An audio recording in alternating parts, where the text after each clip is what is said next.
We knew at the start of this disaster that a 71-year-old man had died in Malaga.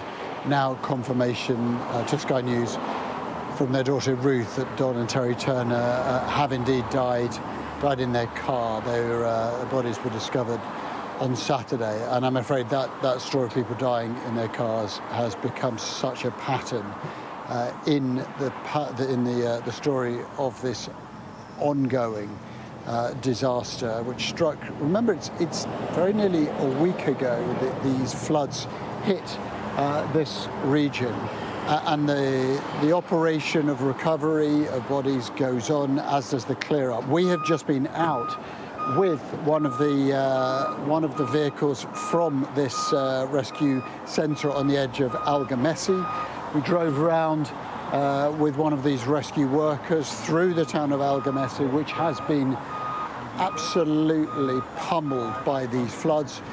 There is still mud everywhere, there is still rubbish piled up, and it was fascinating to see this from the perspective of those who are trying to tackle with this disaster. What we saw were people queuing up behind lorries that have been brought in to try to distribute aid, the very fundamentals of life: food, drink, medicines. We regularly were stopping and having people coming out of their homes to talk, to get advice about what they should do.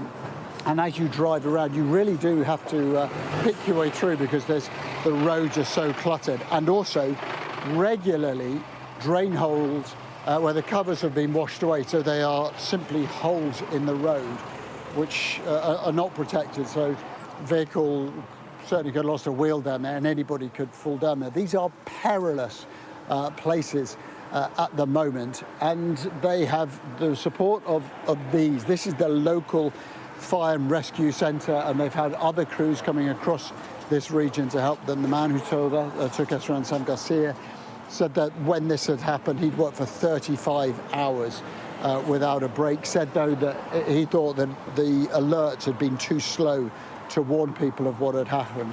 Those alerts have now been extended to Barcelona.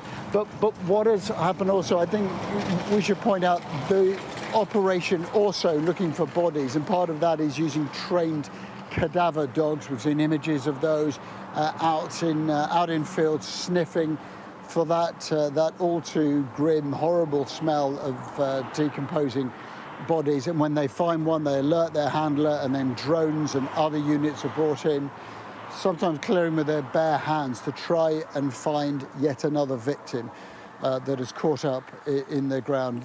The number of deaths well above 200 now, and as they look in places like that underground car park at the Bonaire shopping centre that we brought you yesterday, there is, I think, an expectation that that number will very, very likely increase.